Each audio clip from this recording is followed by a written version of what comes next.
За үзэгчдээ өнөөдөр бүтэн сая өдөр. За Будапешт хотод өнөөдөр 11 сарын 1-ний өдөр. За тэгээд энэ өдөр энэ сайхан намрын шаргал өдөр. Энэ сайхан одоо Варшлагет гээд хотын төв цэцэрлэгт хүрээлэнд ирсэн байна. За энэ хотын цэцэрлэгт хүрээлэн бол мэдээж энэ одоо Унгарын баатруудын талбай. За мөн энэ Вада Хуняд гэдэг одоо маш нэртэй шилтгэн байдаг. За энэ Вада Хуняд гэдэг шилтгэн бол энэ цэцэрлэгт хүрээлэнгийн одоо гол бэлэг тэмдэг. За энэ шилтгэнийг бол 1896 онд Унгар улсын одоо 1000 жилийн тохиолдуулж барихаар шийдвэр гаргаад за тэгээ энд барьсан байгаа. За энэ шилтгэн бол энэ Унгарын одоо 20 гаруй барилгуудын хэсгүүдээс оруулсан ийм одоо архитектурын айгүй гоё шийдэлтэй шилтгэн юм байна. За тэгээд энд бол мэдээж одоо Унгар улсын гадаад зочин жуулчд бол одоо бүгдээрээ энэ цэцэрлэгт хүрээлэнгээр зугаалж энэ шилтгэнийг үзэж зав. Энэ дотор мөн одоо нөгөө Сечений алдартай халуун харшаа бас байдаг. За мөн дээрэс нь олон тооны хиймэл нуурууд хийсэн байна. За энд бол ингээд нэг өдрийн өнгөрөлт бол үнэхээр гайхалтай сайхан мөчийг өнгөрүүлж байна.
хэрэгтэй болсон. За гүүрийг мөн л 19-р зууны төгсгөлд барьж эхэлсэн.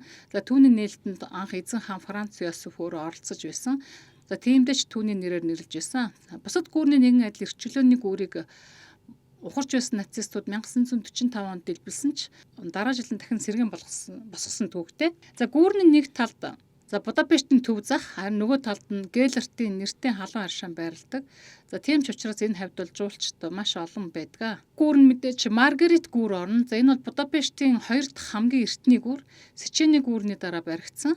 За 1872 онд барьж эхэлсэн гүүр юм байна. За Унгарын нийслэлийн 2 хэсгийг холбосон бүх гүүрийг 1945 онд нацистууд дэлбэлсэн та бүхэн миний ярианаас олж мэдсэн байх. За Маргаритийн гүүрийг ч мөн адил энэ хувь тавилан хүлээж байсан юм аа. За гэхдээ 1945 онд биш 1944 оны намар дэлбэлсэн түүхтэй.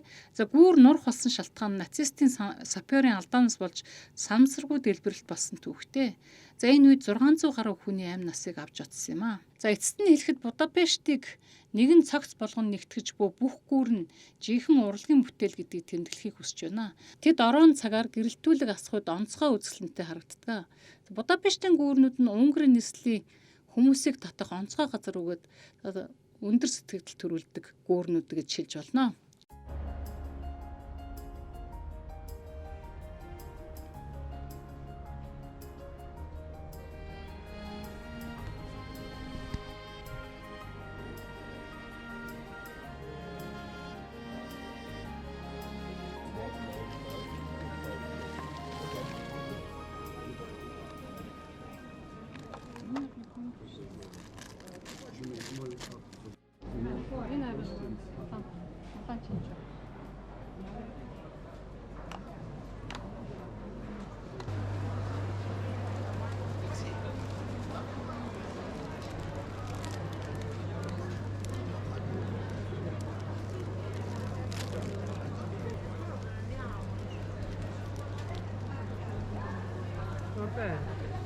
Vabbè, sì, è bellina, metti Cristina.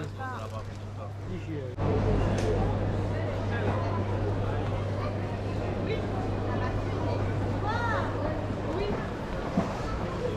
Бас нэг хэлчих. За Будапешт хотод ер нь энэс гадна 3 зах байдаг гэсэн. Ерөнхийдөө бол гадаа зах гэж ерөөсөө байдгүй.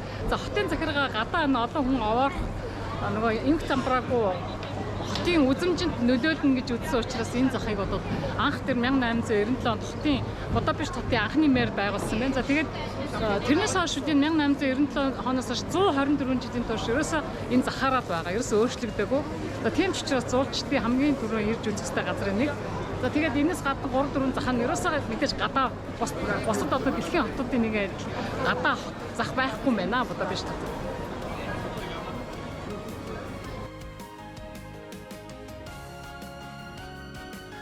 За Будапештийн төв зах нь Будапештийн хамгийн их очдог газруудын нэг. За хотын оршин суугчид нь мөн эндээ их дуртай байдаг юм байна. За олон зуульчдыг зөвхөн орон нутгийн бүтээгдэхүүн бэлэг дурслан зүйл төдийгүй барилгын гайхалтай архитектураараа татдаг. За энэхүү барилга нь неоготик хэм маягаар баригдсан бөгөөд за булангийн цамхаг олон өнгийн керамик хавтангууд нь гаднаасаа зах гэж харагддаггүй одоо маш үзэсгэлэнтэй харагддаг. За энд ирж орон нутгийн хоолтой танилцах Унгарын зах зээлийн уур амьсгал, за хүмүүсийн ахуй соёл, амьдралын хэв маягийг харахад бол маш их ойлгомжтой болно. За ягаад гэвэл ер нь аль газар очисон бүх хүмүүс тэр улсын зах дээр очиж одоо хүмүүсийнхэн соёл идэж уудаг юм сонирхдаг бүлгөө. За энэхүү захад худалдаа үйлчлэг нь нэлээд эрт эхэлдэг. Өглөөний 6 цагт эхэлдэг гэж хэлж болно. За энд эрт ирэх нь бол өдөр дундаас хойш олон жуулчдын урсгалаас зайлсхийж одоо олон юм харж сонирхох болцоог бүрдүүлж өгдөг учраас хэрвээ та бүхэн энд ирвэл өглөө эрт ирвэл их зүгээр юм байна шүү. За энд бол мэдээж маш олон төрлийн сонголттой одоо нүд ирэлжсэн зах гэж хэлж болно. За энэ зах дээр шинэ махны сонголт бас олон сонголт байдаг юм байна. За энд бол Унгарын үйлдвэрийн гахаан мах бол одоо маш их алдартай. За Унгарын үйлдвэрийн гахаан мах нь маш их амттай. За түүгээр хийсэн зайдснууд бол бас гадаадын жуулчдын анхаарлыг татдаг юм байна. За нэг давхарчин шоколад, Унгарын алдартай амтлагчнууд, зөгийн бал, төрөл бүрийн ундаа, За уламжилт өнгөрийн уламжилт жимсгэнтэй хандмалууд дарс арх худалдаж авах боломжтой юм байна. За бүх бэлэг дурслын бүтээгдэхүүнүүд нь 2 дугаар давхартаа төвлөрдөг. За жилд хэд хэдэн удаа төв зах нь янз бүрийн соёлын өдрүүдийг зохион байгуулдаг юм байна. За энэ үеэр жуулчид тухайн улсын соёлтой танилцж, үндэсний хоолыг нь амталж, гараар хийсэн бүтээгдэхүүн худалдаж авах боломжтой байдаг юм байна. За энэхүү барилга нь 1897 онд анх ашиглалтанд орсон. За төв захын барилгыг тухайн үеийн хамгийн сүүлийн үеийн инженерийн технологиг ашиглаж барьсан мөн архитектор Самуэль Петцийн төслийн дагуу барьсан юм байна. За дэлхийн 2 дугаар дайны үеэр уг барилга мөн л маш их эвдрэлд орж барилгын ажил дууссаны дараа сэргээн засварлах ажлыг хийсэн байна. За өнөөдөр энэ барилга нь архитектурын дурсгалт газар бөгөөд анхны зорилгоо биелүүлсээр байна.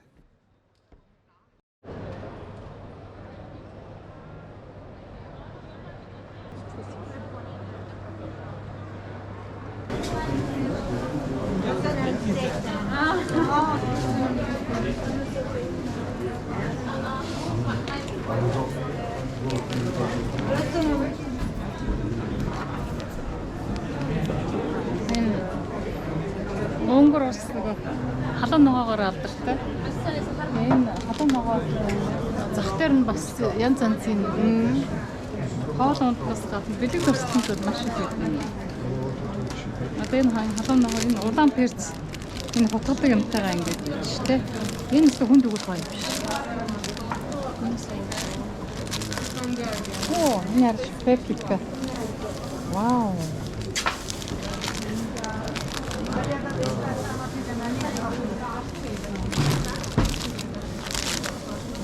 Тэгээд халуун ногоо хэрэглэдэг юм шиг юм билээ. Энэ яар. Кофе шоп дээр авч тавьчихсан.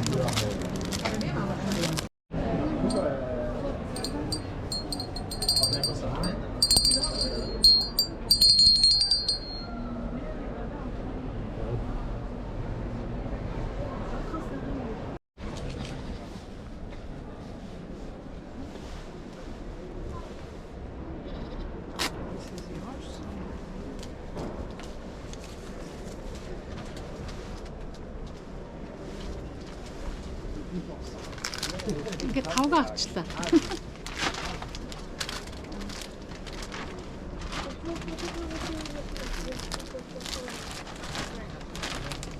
Thank you very much. Bye bye. За зашгүй. Өөрөөр ингээд зах дээр нэрээд нөгөө найзууд гэр орны хондоо бэлэг авал бэлэг нь бол хайгуу хямдхан байдаг юм байна.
Будапешт хотынхоо загасчдын цайз гэд нэртэй газар ирсэн. За энд бол жуулчид бол мэдээж хамгийн түрүү энэ Будагийн цайз яг үргэлжил байдаг болохоор алхаад ороод ирдэг. За энэ бол бас л мэдээж энэ нөгөө Будад өндөрлөг талаасаа хотыг дээрээс талддаг газар нэгдүгээр. За хоёрдугаар энэ бол ерөнхийдөө бол 19-р зууны сүүл 20-р зууны ихэнх үед 1899-с 1905 оны үед байгуулагдсан за энэ цайз байгаа. Гэхдээ яг энэ цайзыг бол тухайн үедээ бол цайз хэлбэрээр нь ерөөсөө хамгаалалт хэлбэрээр ашиглаагүй. За ерөнхийдөө бол энд нэг юм эхлээд энэ Матяшагийн одоо хийдээ тойруулж энэ архитектурын шийдэл болгож ингэж юу хэрэм хийсэн байгаа. Тэгээ энэ хэрэмний цааталд одоо яг тухайн үедээ бол загас бариад тэгээд энэ зардаг байсан газар юм байна. Тэгээд ингээд загасчдын одоо цайз гэсэн нэртэй болсон юм байна. За энд бол жуулчид маш ихээр байгааг та бүхэн харж байгаа. За энд бол яалтчгүй жуулчдын ирж одоо өдөр цагийг өнгөрүүлдэг газар байна.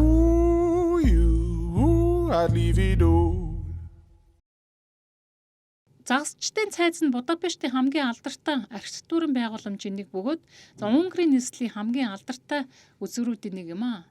За Вадахуняа цайз М1 метро болон бусад барилгуудын хамтаар унгарчууд 19-р зууны сүүлээр за түүхэн эх орноо эзлэн авсны 1000 жилийн ог тохиолдуулан барьж байгуулсан объектуудын жагсаалтанд багтсан газар. За тиймээс энэ загасчны цайз нь Дунаа мөрний ирэг дээрх хотын хамгийн залуу үзүүрүүдийн нэг гэж хэлж болно. За энэхүү гайхалтай газар жуулчид анхны харцаар шууд дурлдаг гэж хэлж болно. За Унгарын ард түмний алдар суут өнгөрсөн түүхэн каноны зураг авалтан дээр ирсэн мэт сэтгэл төрүүлдэг. За эндээс Будадах цайз толгодын өндрөөс хүрээлэн буй орчны гайхалтай панорама та бүхний нүдний өмнө нээгдэнэ. Дунаа мөрний болон Пештийн түүхэн дүүргийн үлэмжин ялангуяа сэтгэл татам харагддаг. За Будапештийн Дунаа мөрний гүүрнүүд таны өмнө алган дээр тавьсан мэт харагдана. За тус улсын парламентын ордон түүнчлэн гэгэн Эстонийн сүмийн цамхууд болон нийслэлийн одоо энэ хэсгийн бусад үзмжүүд бол дээрээс маш үзэсгэлэнтэй яг хажууд нь байгаа мэт харагддаг. Загасчдын цайз нь Унгарын хаадын оршин суух газар байсан Буда шилтгэний нэг хэсэг юм аа. Цайзын ханны хэсэг гэж хүмүүс хэлдэг. За 19-р зууны цайз барих Буда цайзыг сэргэн босгох ажилдаа зэрэгцсэн загасчдын цайзыг 1889 онд Дунаа мөрний сав газарт Унгрууд газар нутгаа эзлэн авцсныхаа 1000 жилийн он баяр ёслолоос 3 жилийн дараа барьж ирсэн. За загасчдын ордны барилгын ажил 1905 он хүртэл үргэлжилсэн. Түүнээс хойш загас бэхлэлтэй холбоотой өвөрмөц объект нь нутгийн оршин суугчид жуулчдын нүдийг хужирлах газар болсон. За сэргэн засвалсны дараа загасчдын цайзыг Буда ордонтой хамт ЮНЕСКОгийн дэлхийн өвийн жагсаалтанд оруулсан юм аа.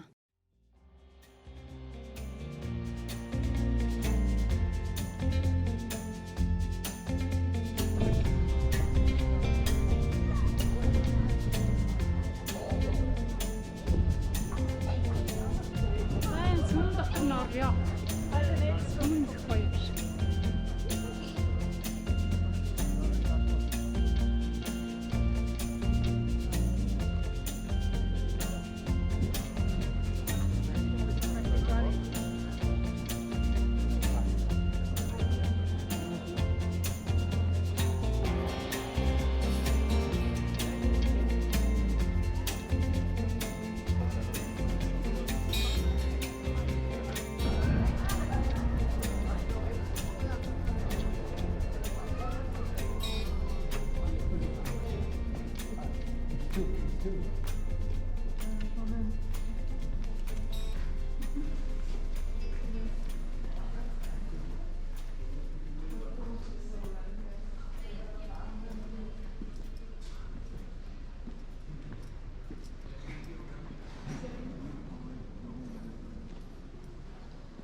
Цайзын гол объект нь бол Матясын сүм юм аа. Матясын сүм нь Будапешт дахь католик шашны сүм бөгөөд за Буда шилтгэний цогцлборын бас нэг хэсэг юм аа. За ариун сүм нь Будапештийн архитектурт ховор готик хэм маягаар баригдсан. За ариун сүмийн баруун өмнөд болонд 80 м өндөр хонхны цамхаг босгосон бөгөөд Матес сүмийн хонхны цамхаг нь Будда шилтгэний хамгийн өндөр барилга юм аа. За хойд талаараа үндсэн фасаданд Бэла хааны цамхгаар хүрээлэгдсэн байдаг. За сүмийн дээвэр нь Унгарын алдарт жолноо үйлдвэрийн хавтангаар хувьчигдсан байдаг. За энэхүү сүмийг анх 1015 онд ариун Эштон босгож, ариун мярагийн хүндэтгэл зориулан ариусгасан түүхтэй. За энэхүү сүм 1242 онд монголчуудын довтлооны үеэр мөн сүйдсэн. За 4-р Бэла хаан монголчуудын довтлооны дараа энэхүү толгод дээр Будда шилтгэнийг барихдаа тэр дундаа энэ ариун мярагийн шин сүмийг барих ажлыг эхлүүлсэн юм аа. За барилга 1250-аас 1270 он хүртэл бүхэл бүтэн 20 жил үргэлжилсэн. За 14-р зууны 2-р хагаст Буддагийн хүлээн авсан нийслэлийн статус нь үндсэн сүмийг сэргээх засварлах шаардлагатай болсон гэж хэлж болно. За яагаад гэвэл Майрагийн сүмийг 1526 онд Османчууд эзэлж аваад шалтаасны дараагаар 1541 онд Матес сүмийг исламын сүм буюу мечет болгож, тахилын ширээ чимэглэлийг устгаж, энэ сүм бол Османчуудын амьдарч байсан 145 жилийн турш мечет буюу исламын шашны мөрөглийн сүм байсан түүхтэй. 1874-аас 1896 оны хооронд архитектор Фрид Шүликийн удирдлагын дор уг барилгыг их хэмжээгээр сэргээн засварлах ажлыг хийсэн. Гол зорилго нь сүмийн гадна талыг 13 дугаар зууны анхны готик дүр төрхийг ортуулах явдал байсан юм аа. Матес сүмд Унгарын сүүлчийн хаадын Франц Йосеф-ыг болон түүний эхнэр Элизабет буюу Сиси нарын тэтэм өрөх ёслол болж байсан сүм юм аа.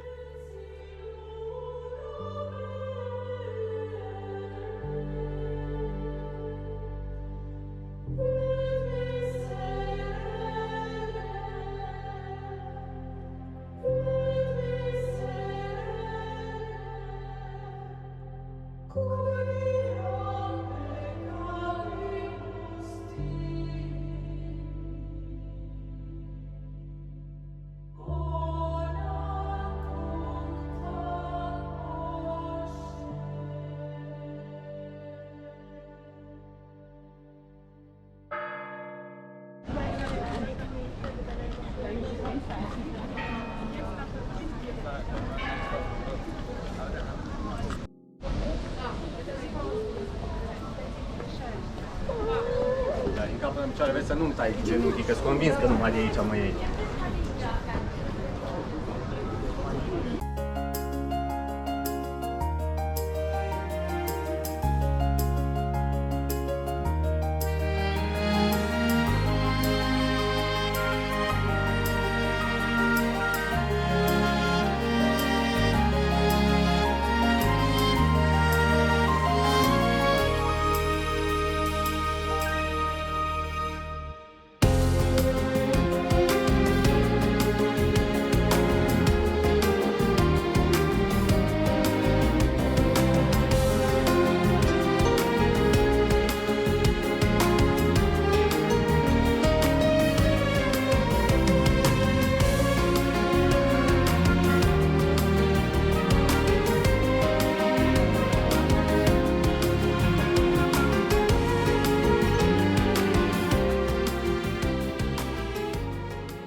Баатруудын талбай Унгарын нийслэл Пеш хотод байрладаг алдартай талбай нэг. Андрашийн өргөн чөлөө Баатруудын талбайд дуусч ард нь Ворошлигэ тэмэх хотын цэцэрлэг түрээлийг эхэлдэг.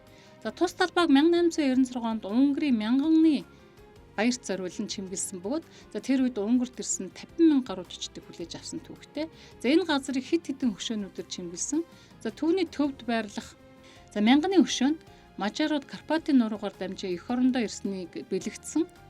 За 36 м өндөр багна юм аа. За багны хамгийн дээд талд нь Иштван хааны ариун титэм, за давхар загалмай бүхий бөмбөрцөг дээрх Тэнгэрийн элч Габриэлийн дүр залардаг. За дамагт үгүйснээр бол Иштван хааныг унгарчуудыг Христийн шашинд оруулахыг Габриэл гэгэн түүний зүүдэнд тушаасан гэдэг гинэ. За хөшөөний барилгын ажил 42 жил үргэлжилсэн. За хөшөөний бэлд Унгарын эрх баригч гүрнийг үндэслэгч Хунтааж Арпад тэргүүтээ Мажарын 7 овгийн удирдагчдыг дүрсэлсэн байдаг юм байна. За Архангел Габриэлийн багны ард талбай дээр байрладаг 2 хагас дугуй колоннад дээр Унгарын баатруудын хөшөө байрладаг. Багнуудын хооронд зүүнээс баруун тийш Арпад гүрний төлөөлөгчдийн хүрэл хөшөө байрладаг. За үүнд бол Ариун Иштван, Геген Ласло гэд 4-р Бэла хаан гэх мэт одоо Унгарын алдартай хүмүүс. За мөн Анжу гүрний төлөөлөгчд Трансильванийн ноёд Унгарын ард түмний эрхчлөөний тэмцэгч Лаж Кошууд нарын хөшөө сүндэрлэдэг. За эдгээр багнууд нь хөдөлмөр ба цэцэглэлт, дайн ба инх тайван, мэрэгэн ухаан, алдар суу гэх зөөрлөл бүхий дүрс бүхий титэмнүүдтэй байдаг юм байна. За төв багны өмнө дэлхийн 2 дайны дайчдын дурсгалын чулуун хавтан бас байрладаг юм байна. За энд үндэсний их баяр наадмын өдрүүдэд ам өрөг төгсдийн дурсгалын өшөөнд хүндэт харуул зогсож цэцэг өрөх ёслолын үйл ажиллагаа зохион байгуулдаг юм байна. За талбайн хоёр талд неоклассикийн 2 барилга байдаг. За энэ нь бол дүрслэх урлагийн музей, Мочарнокийн үзэсгэлэнгийн танхим, за орчин үеийн урлагийн музей зэрэг байрладаг.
Merci beaucoup, Noémie. De rien, avec plaisir. À une prochaine fois.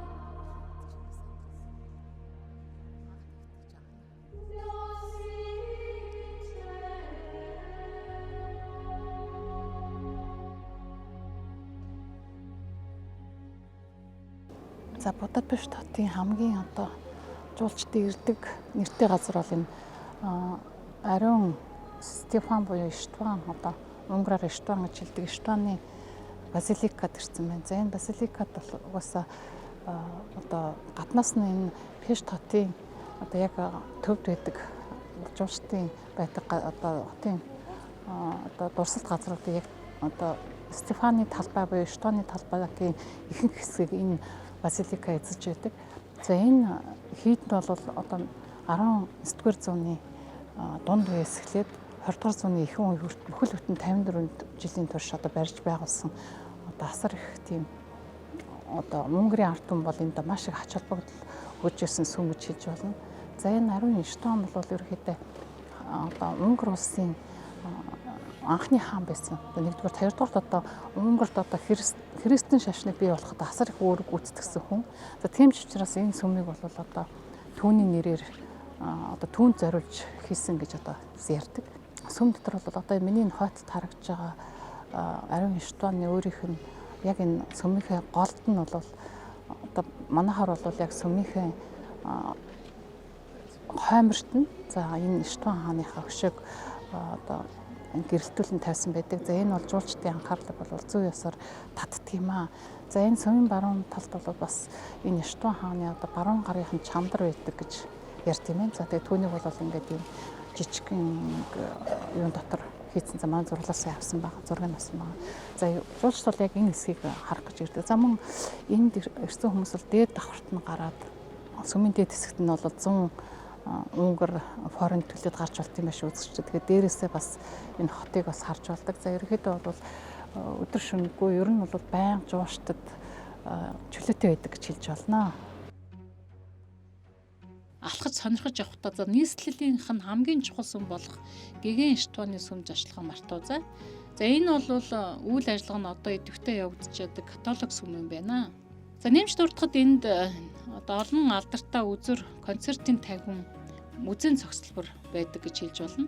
Энэхүү сүм нь одоо 87 м урт, 55 м өндөр одоо маш их сүрлэг харагддаг. За гол бөмбөрцөг хэлбэртэй дээврийн голч нь 22 м өндөр.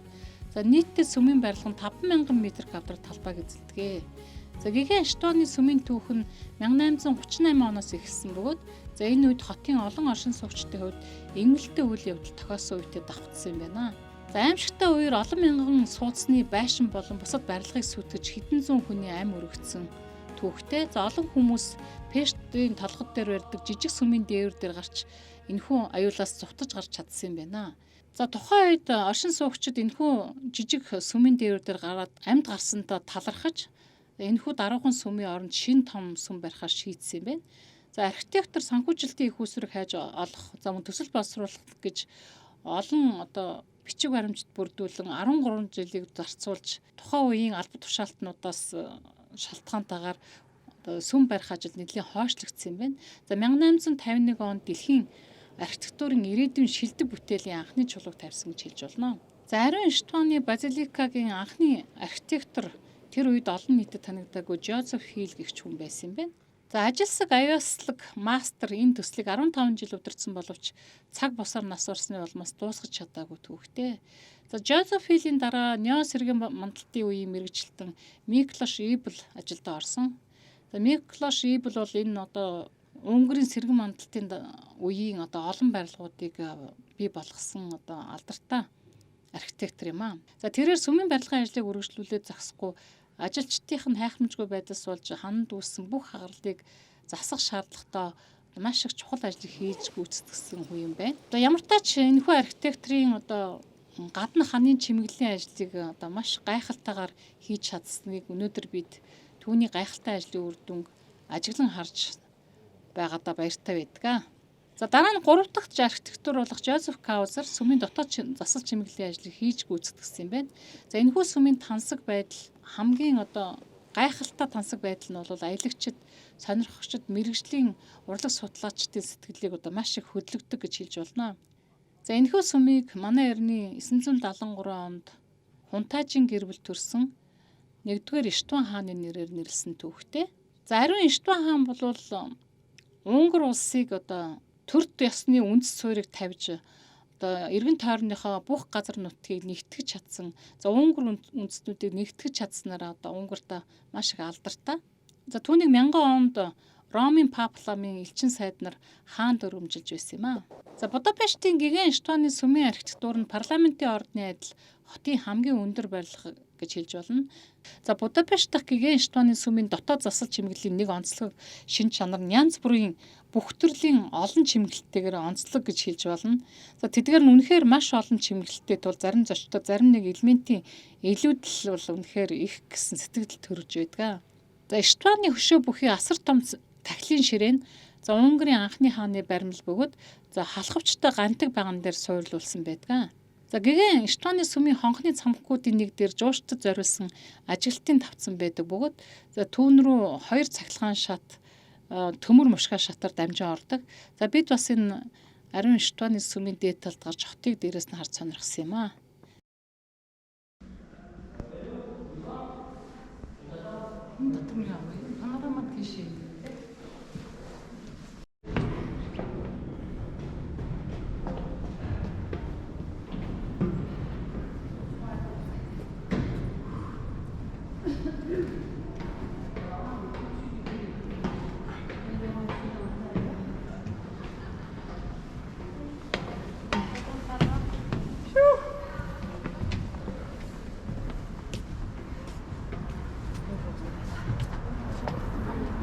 За энэ Будапешт хотын яг төвд нь байдаг энэ одоо баг агуу байгууламжлал гэж хэлэх юм да. За 96 м өндөртөө.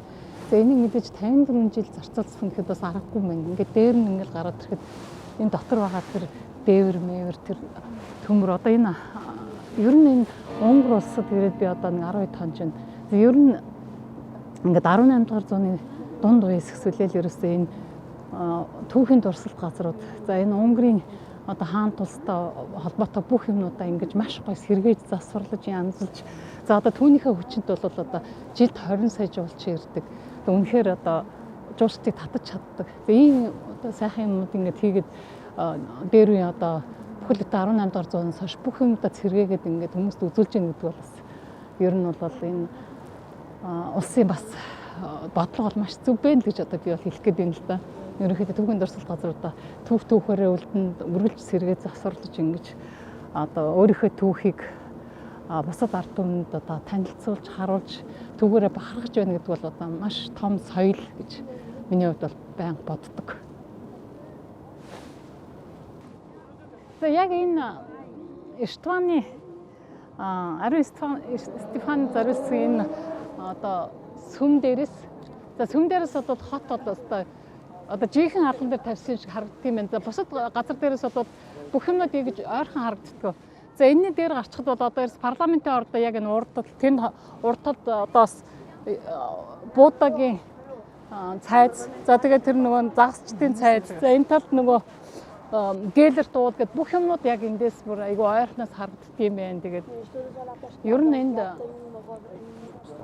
Будапешт хотод ирсэн хүн бол ер нь би одоо нэг 8 хоног гэж байна. Бас коронавигийн нөхцөл байдалтай холбоотой визний асуудал болоо. Тэгээд ерөнхийдөө энд ирсэн хүн бол нэг одоо энэ халуун аршаанд нь амраад тэгээд нэг 14 хоног энэ сайхан оронд нэг 7 хоног халуун аршаанд амраад бие хаагаа амжилуулээд тэгээд энэ 7 хоног Будапешт хотыг бас бүх юмар нь орж сонирхоод түүхийн судлаад явах юм бол үнэхээр одоо мартагдшгүй амралтаа өнгөрөөж болохоор байна үзэгчдээ. За энийг би бол та бүхэндээ байнга хэлдэг. За яг миний одоо явсан газруудаар одоо олон хүмүүс тэр газрыг явж үзсэн, энэ газар очисон гэж хэлэхээр би аль болохоор л одоо та бүхэндээ энэ юмыг бүр маш сайн танилцуулах гэсэн гэж боддог.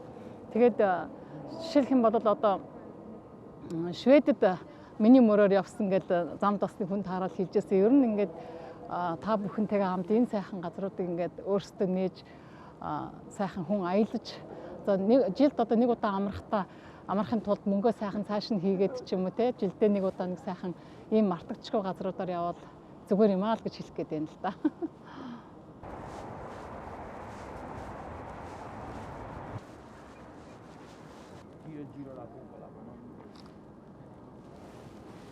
Нет, 2-3 моста же есть. Много сюда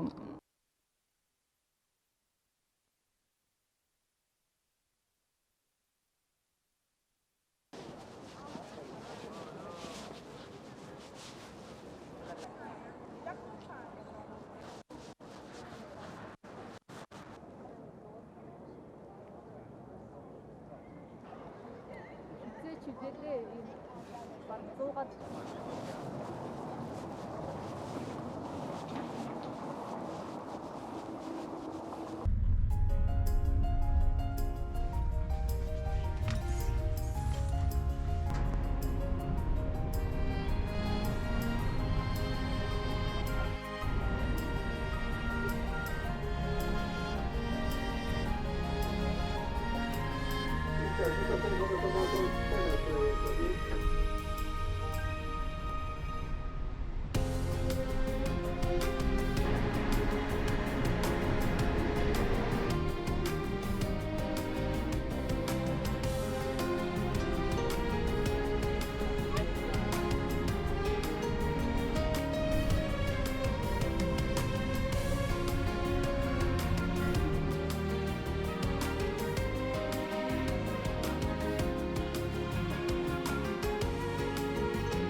За Хивээц нь Европ дахь хамгийн том халуун аршин юм аа. За энэхүү аршин нь Хивээц хотод байрладаг.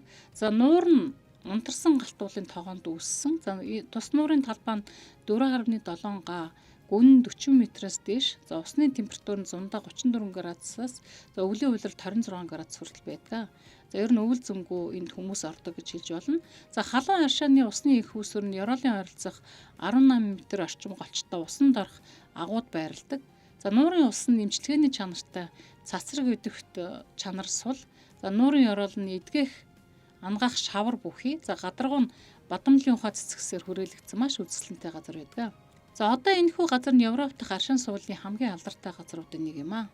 За энэхүү аршин суульд бол ерөнхийдөө бол эргэн тойрон байдаг олон тооны жочид буудлуудад Европын орнуудаас голдуу хүмүүс ирж амарж совлуулж байдаг юм байна.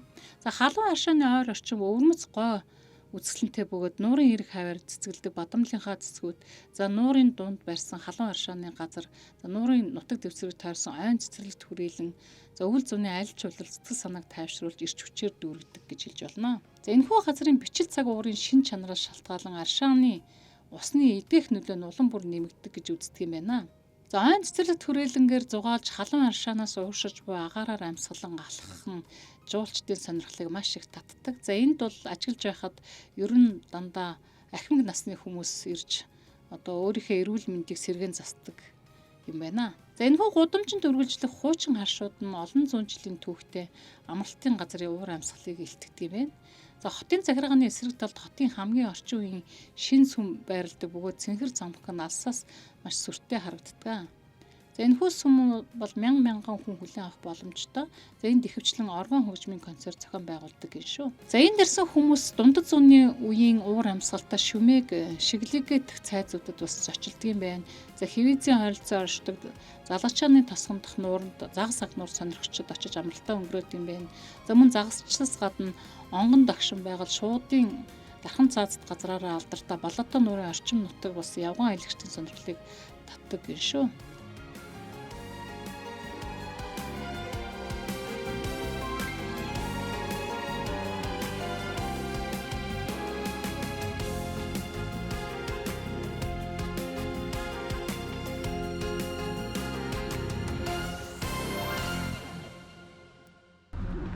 За энэ бичгийг хараад өөр ирэхгүй нэг юм бодогдлоо.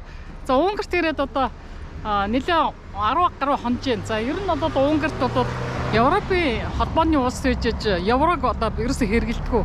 Форентоор хэрэгэлдэг. За энэ тэнд явж байгаад евро авах уу гэхээр ерөөсө авдаггүй. За ингээд энэ жуулчдад зориулсан энэ Балатон Фред гэдэг энэ одоо хотод маш олон жуулчид ирдэг хотод энэ одоо ийшээ байгаа хоолны газрууд за одоо юу гэдгийг тур информ туалет энэ төргээд энэ ч одоо яаж нэг англиар биччихмээр байгаа байхгүй. Тэгээд энд бол ерөөсөө нэг ч англи үг байхгүй. Яг ингээд бүгдийг нь унгараар бичдэг. За тэр байтугай одоо иммиграшн дээр нь очиод одоо визний асуудал гараад тийш очиход хүртэл тэнд ерөөсөө англиар ярьдаг хүн бараг байдгүй. Ганц нэг хэм байдаг. Зөвөр энийг би яг байх нь байгаа. Гэхдээ ганц нэг хэм байдаг. Бүгд унгараар эсвэл ярих хүн эсвэл англиар гэхдээ айгүй би өөрөө бага ярьдаг гэж хэлдэг. Энэ бол бас надад нэлийн сонир санагдсан.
За ингээд Унгар улсаар явж байхад бол мэдээж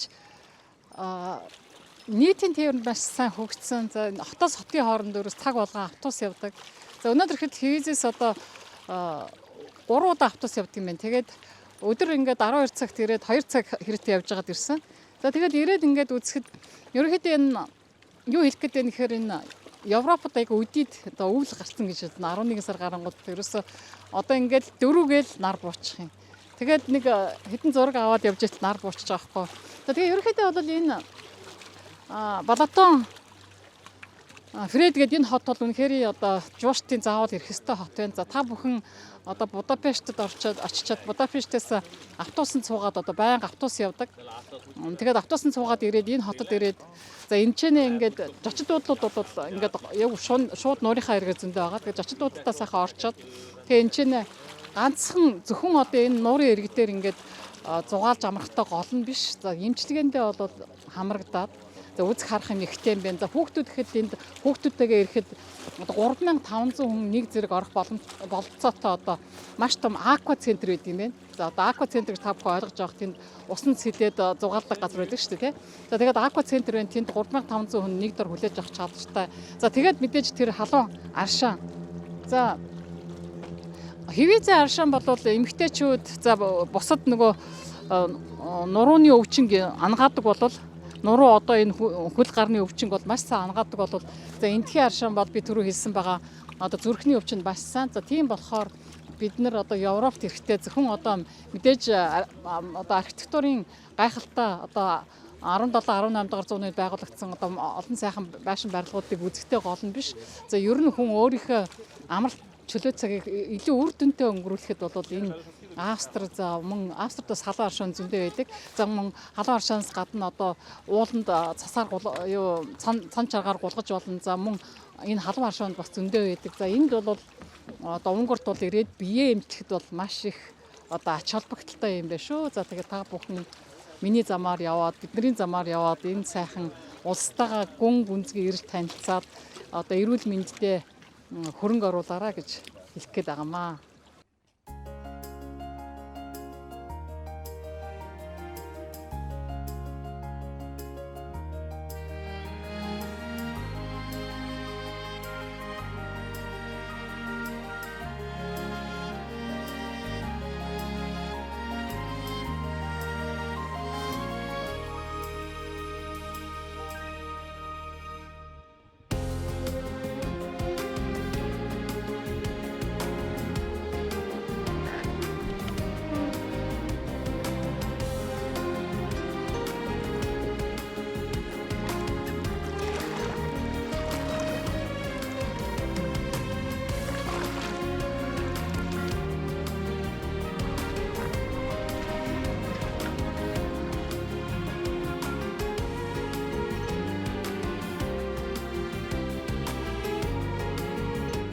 За би энэ хунг анх удаа ийм ойрхоноос харж байна. Тэгээд надаас юм л гордод байгаа юм шиг. Таанч би юм авч аваагүй.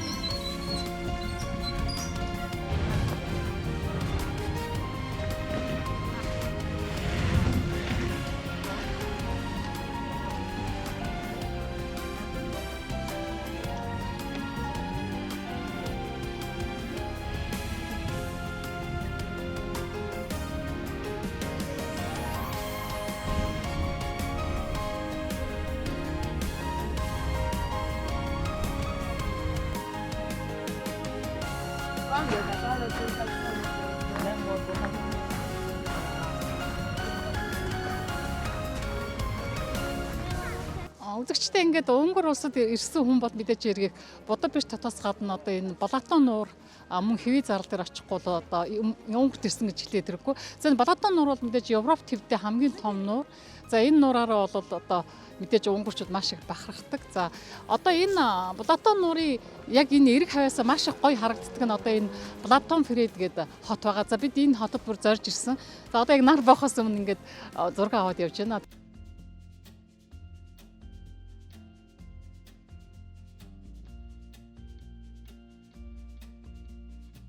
Балатон Фред хотод бол аяллаа олон завнууд байдаг. За нуурын эрэг тогтмол аял хийдэг хөлөг онгоцны зогсоолууд байдаг юм байна. За хотын ойролцох аршаан минерал усыг Ромын эрен үеэс мэддэг байсан юм байна. За 18 дугаар зууны төгсгөлд энэ газар алдар нэрд олон төвж за 1772 онд албан ёсоор амралтын газрын статусыг авсан юм байна. За эндхийн хамгийн том эмнэлгийн байгууллага бол зүрхний хагалгаанд орсон болон зүрхний шигдээс хэлгсэн өвчтнүүдийг нөхөн сэргээх хэмжлэгээ хийдэг улсын одоо зүрх судасны эмнэлэг юм байна. За мөн аршин ус нь ходоод гидс, элэг цөсний замын өвчин, мөн чихрийн шижний өвчний үед маш их сайн байна шүү.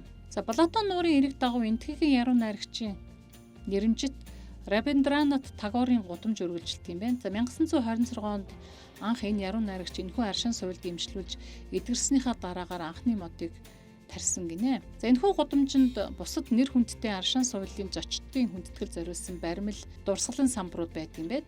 За хуучин хотын бараг бүх байшингууд архитектурын дурсгалт газар улсын хамгаалтанд байдаг юм байна. За эртний харш, вилла, цэцэрлэгт хүрээлэн дэх олон тооны баримлууд, за элбэг дэлбэг цэцэрлэгт хүрээлэн зэрэг нь энэ хотын онцлог шинж юм байна.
За үзэгчдээ бид Шүмэг хотод байрладаг. За стратегийн чухал ач холбогдолтой энэ Шүмэг гэдэг одоо нэртэй цайз дээр ирсэн байна. За энэ цайз юугаараа нэртэй гэхээр одоо Унгарын түүхтэй салшгүй холбоотой. За анх одоо Унгарын анхны хаан 11-р зууны үед энэ хэрмийг барих 150 м өндөр маш өндөр уулын ороо дээр барьсан. Тухайн үед бол 1241 онд Унгарын одоо 4-р Бэла 4-р хаан бас энэ монголчуудын одоо довтлохоноос энэ хэрэмд орж нуугдаад за тэгээд монголчууд тухайн үед бол энэ хэрэм рүү орж чадаагүй юм байна. Османы одоо дайчид бол 150 жилийн турш энэ хэрмийг эзлэх гэж оролдож чадаагүй юм байна. За сүүлдээ харин Хабсбургийн австричууд энэ хэрмийг олон удаа дайрж одоо эзэлж авч ирсэн түүхтэй юм байна. За тэгээд энд бол мэдээж 13 дугаар зууны үеийн хэрэм одоо ихэнх нь ингээд засагдаагүй байгаа. Гэхдээ 20 дугаар зуун эсрэлт ингээд баг багаар засаад яваа байна үзэгчтэй.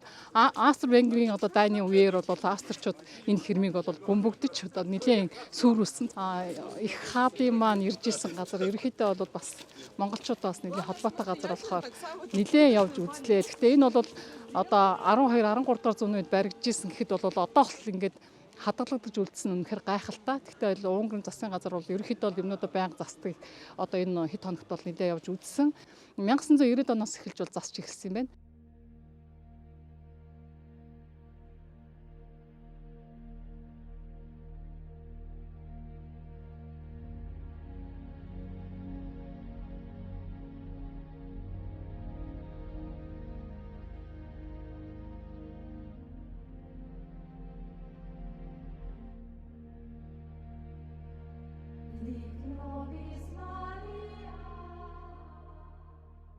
За Шүмэг хэрн бол Унгар улсын хамгийн сүрлэг том сайн хадгалагдсан цайзуудын нэг юм байна.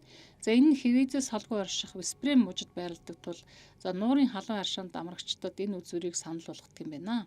За бид ч бас аялын группт хамрагдаад шүмэг цайзыг очиж үзсэн юм аа. За 13 дугаар зууны 2 дугаар хагаст зөвхөн бэхлэлт маягтай байсан. За 100 жилийн дараагаар чулуун ханаар бэхлэгдсэн юм байна. За 15 дугаар зуунд шүмэг цайзыг өргөтгсөн. За энэ нь 16 дугаар зуунд болсон Османы эзэнт гүрнийг одоо Унгарийн газар нутгийг давталхад маш их хэрэгтэй байсан юм байна. За тус нутгийн гол хот болох Виспремийг туркууд ямар ч асуудалгүйгээр эзэлсэн боловч шүмэг цайзыг тэдэнд алдаагүйгээр унгарчууд их бахархдаг. За унгарчууд Австри эслэг бослог гаргасан нь түүхэнд Ракочигийн бослого нэрээр бичигдсэн билээ. За шүмэг цайз босгогчдын нэг чухал түшиж газар болж байсан юм байна. За австричууд бослогыг дарж ирээдүйд шинэ бослого гаргахгүй тулд Унгарийн нутаг дэвсгэр дээрх ихэнх цайзуудыг нураахаар шийдсэн юм байна. За шүмэг цайзд ч гэсэн энэхүү гунигтай хувь тайлан тохиосон түүхтэй. За цайзын дотор дундад зууны үеийн уур амьсгалыг сэргээсэн үзэсгэлэнгийн танхимууд байдаг юм байна. За эрүүжин шүүх өрөө, дарны зойр, сүм хийд, зэвсгийн агуулга, их бууны танхим болон бусад газрууд байдаг юм байна. За шүмэг цайзад 7 хоногт 2 удаа, 7-8 дугаар сард 7 хоногт 4 удаа рейцеруудын тулдаа нэг жуулчдад үзүүлдэг юм байна. За энэхүү тэмцээний дараа дундад зууны үеийн найр эхэлдэг гэж хэлж болно.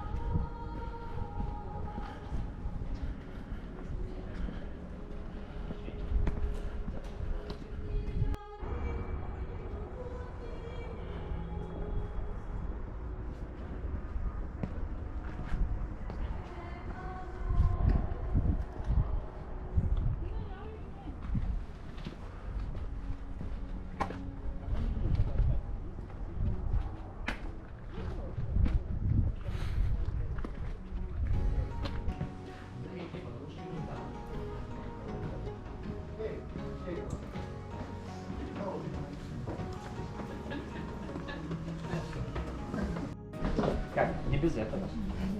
Все вышли, да? Вышли.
Сам домик свои.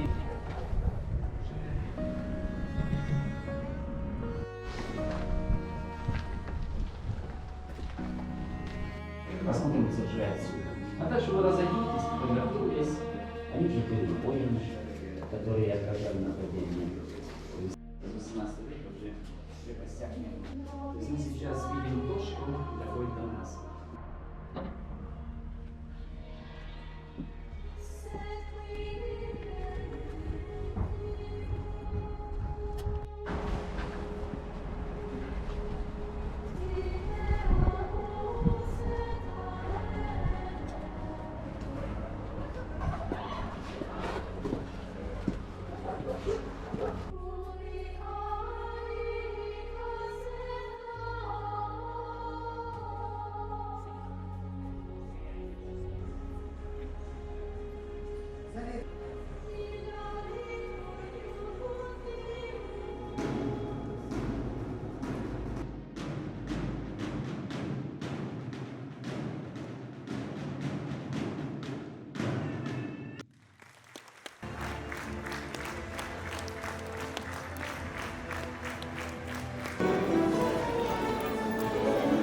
За. За тэгээд сайн байцгаана уу? За миний хүүхдүүдийг хин гэдэг лээ. Нэрээ. Намайг гам болгоо текст хийдэг. За. Намайг ихтэй ариун бат гэдэг. Дөнгөрөөдрийн баян уу? Баян уу? Тий. Ариун бод гэдэгээс чамаа гэдэг. Чи юм уу те? За тэгээд би одоо сая тэр нөгөө энэ рецерийн тэнцээ гэдэг үзээд бүр амар хөөрөөд стенер боён боллоо шүү дээ. Баярлалаа. Тэгээд ер нь тэгээд та нөгөө өөрсдийнхөө амьдралын тухай Унгарт ирээд хэр удаж байна? Би одоо Унгар улсад 3 жил болж байна. За. 3 жил хийж ажиллаа, тоглолтоо хийгээд ингээд амьдарч байна. Тэгээд ер нь бол цаашдаа энд амьдрах гэж байна юу? Тий, ер нь бодолтой байгаа. Бодолтой. Тий. Чиний жаа суурь одоо ингээд 3 жилээс цааш дээр нэг чиний. Ер нь та хэд бүгдээ ажиллаа хийгээд байх юм уу? Ер нь сургууль сурыг гэж бодож байна уу? Ер нь цаашдаа ингээд Одоо яг нөгөө мор мата арчлан тэгээд нөгөө төчөөндөө бас ажилладаг тэгээд нөгөө тоглолтондоо бас ордог тийм ажил үүдэг байгаа. Ер нь бол сургууль юнитээрээ сая сурах юм бол болохгүй боломжтой байгаа. ер нь тэгээд нөгөө Унгарын албан ёсны визтэй байж байгаа гэсэн үг шүү дээ. Ажлын визтэй гэсэн үг. Тийм, ажлын визтэй. За. Тэгээд ер нь цаашдаа энд суурших гэдэг юм уу? Тийм үү. Яг Монголд хаймаар юм уу? Монголын харилт одоо коронавирус болохоор одоо харж. Тэгээд ер нь цаашдаа. Ер нь цаашдаа бас. Энэ 20 гоч үртэй гэж ажиллаж байгаа тэгээд. 20 гоч үртэй. Тэгээд та хэд нөгөө залуу хүүхдээ. Залуу байгаа. За тэгээд Унгарт ажиллаж байгаа юм ямар юм? Гоё. Ажиллахгүй шүү дээ. Ер нь нөгөө бүх талаараа айгүй ажиллахгүй юу? Ажиллахгүй. Цалин мөнгө хүрж байна уу? Хүрж байгаа гэж байна. За. Тэгвэл тэгээд та бүхэнд ажлын өндөр амжилт хүсье. Тэгээд гэр бүлийнхэнтэй хамтаж юу хэлмээр вэ? Сайн байгаа шүү. Гэр бүлийнхэн дээр эрүүл их ааж аргалыг хүсье. За тэгээд та нарыг бас ирж үзсэн их баярлалаа. Тэгээд зөвхөн монголчууд дээр бас ирж монголчуудаа бас дэмжиж яасан. Яг одоо тэгээд энэ тишийн нийтийг хамарсан өвчин байгаа учраас тэгээд бас гэр бүлийгээ бас эрүүл их байгаараа тэгээд бас өвчин толгоос бас сайн маска хүмүүс зүүцгээгээр яж гэж хэлээ да. Тэгээд танаа Унгарч нэг ч масктай байхгүй шүү. Тэг ер нь маск. Гэтэ автобус инээтрээр одоо хэрэгжилж байгаа. Харин би бүр ингээд бид нар чинь ингээд заримдаа айгаар зүүдгийн тэгээд нэг ч хүн зүг болохоор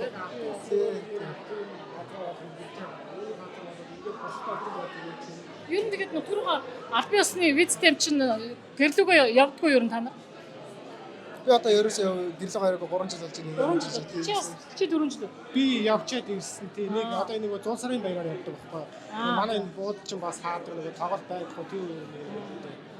За тэгээд олон л тоо явж одоо ямар нэг ажилд гарах юм болоо. За тэгээд ер нь Монголд очиж амьдраараа залуучууд тэгээд ер нь тэгээд цаашдаа ер нь энд одоо Унгар ихнэр аваад үлдчихвэ.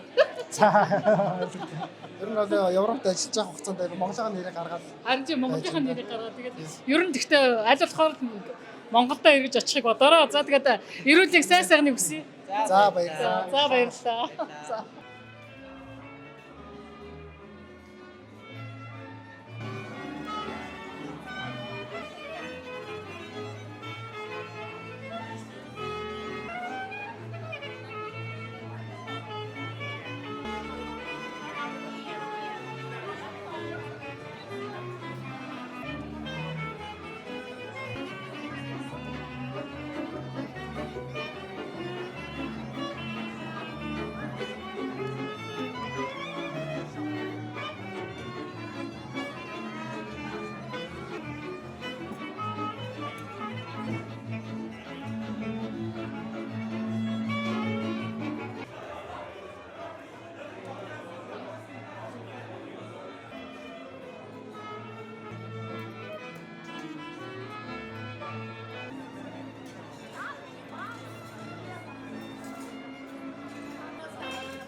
Смотрите, уважаемые, каждому по кусочку ставите в тарелку. Дальше будет картошка.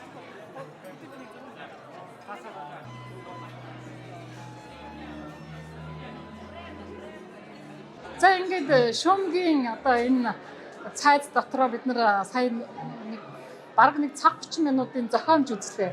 Одоо бараг одоо рицруудын тулаан гэдэг За тэнд ингээд манай Монгол залуучууд гарч ирээд үзүүлээд өгдөө морой сайхан унтаа. За тэгээд зохиомжнууд яг монголчууд өнгөрдүүд ялагдчихсан. За тэр яг уу. За хамгийн гол нь энэ рицеруудын хоолдог байсан энэ сайхан газар бид нар одоо орооныхоо хоолыг идэж байна. За энэ бол мэдээж одоо ийм аялын бүтээгдэхүүн байгаа. Өнөөдөр би хэрэгээр энэ өнгөрчүүд тацууг явсан. Ягаад гэвэл одоо нөө жуулчдын удирдал дуусаад тэгээд одоо хаяа нэг юм болдго юм. Тэгээд ямар ч удаа гэсэн энэ хэдэн сайхан орсуудтай танилцаад ингээд бид нар ингээд аягүй хөвгөлтэй цагийг өнгөрөөж би одоо энэ ингээд хэрэм дотор ийм сайхан рицеруудын хоолдог байсан газар ингээд орон зоогоо барьж байгаа юм. Одоо маш их сонирхолтой сайхан санагдаж байна.